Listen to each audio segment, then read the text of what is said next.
up, y'all? Billy from Perma Pastures Farm. I'm out in Marshall, North Carolina. You know her. She's from the Farm Connection. You know that place where we tell you to go to get all your seeds and your bare root trees and all your nitrogen fixers? This is her.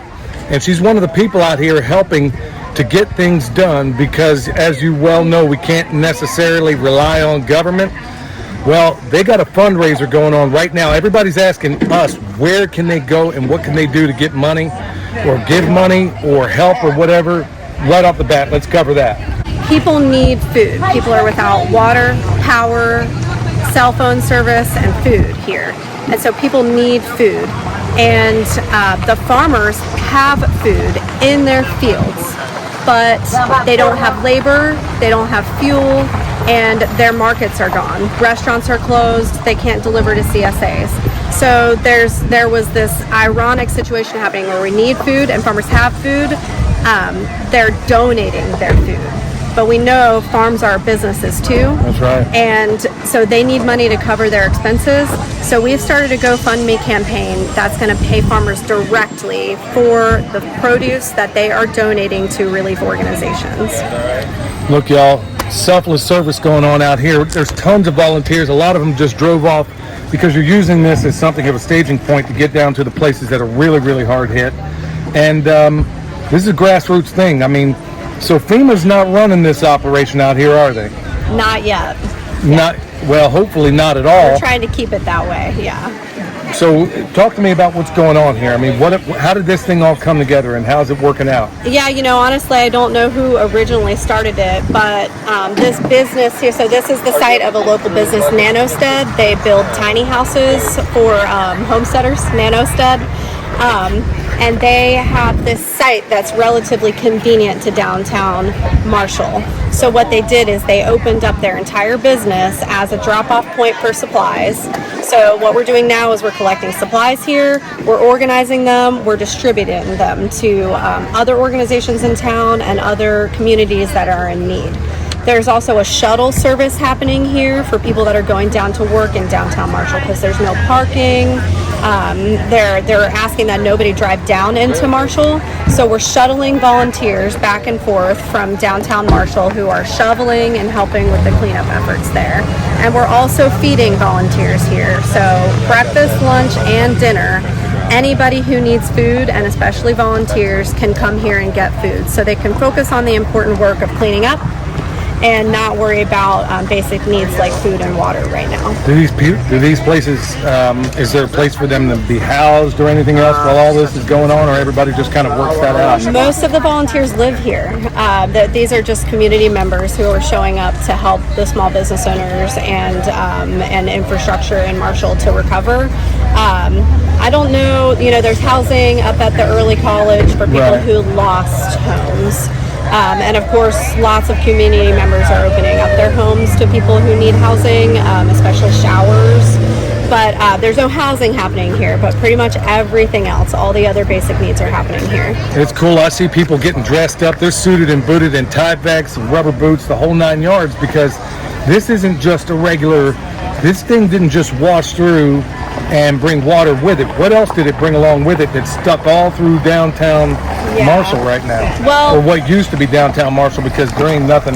Yeah, it's houses, household chemicals. So that's one of the things. There's also biohazards with sewage treatment facilities and unfortunately dead bodies.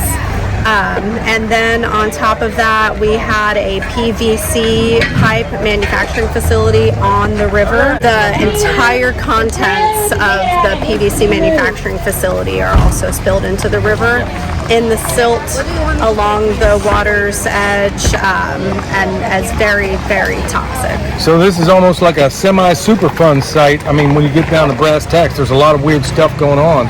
I think that's one of the key dangers that we have with FEMA getting involved, because they could go that route.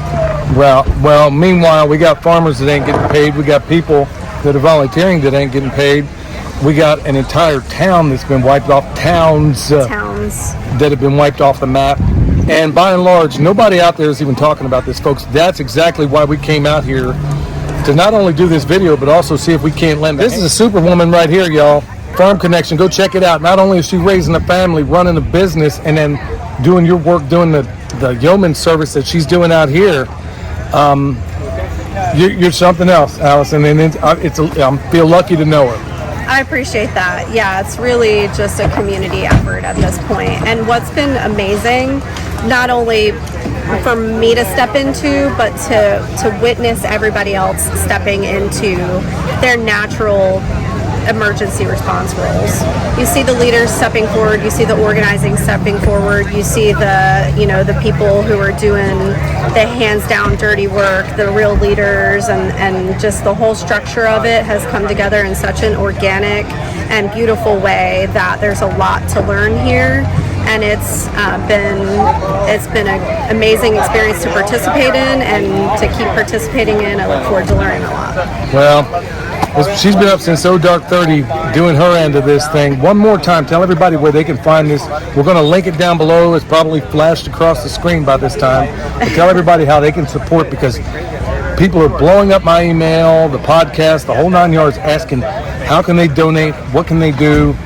One more time. Yes, it's a GoFundMe. So the name of our GoFundMe is Supporting Farmers and Grassroots Food System Organizing in WNC. And basically what's happening is farmers are going to tell me directly how much they donated. And we're going on honesty here, and I'm going to be directly cutting them checks for food that they donate. And then on top of that, we're hoping to, when we reach certain levels of our goals, we're going to be, some farmers don't have food left to donate. They lost everything. So we hope to raise enough money to reach those farms to compensate them for what they lost as well. And so a great cause to support farmers here, because they are doing the hard work and the good, honest work of feeding all the people here who need food right now. Folks, reach out, break bread, do all you can, because Lord knows we're not getting any help. I mean, all the money that we did have is not coming here. It's already been made known by the President of the United States of Amnesia. So, look, y'all, if anybody's going to get any relief out here, it's got to come from you, it's got to come from me. And people like Allison are out here doing the heavy lifting and doing unbelievable work, y'all. So until next time, this is Billy. And hey, check it out. She also has a business. Go check out the Farm Connection. All those seeds we've talked about that we use, that's where we get them from. So go check her out. Give them your business, because they really, really deserve it. All right, y'all. We'll see you next time.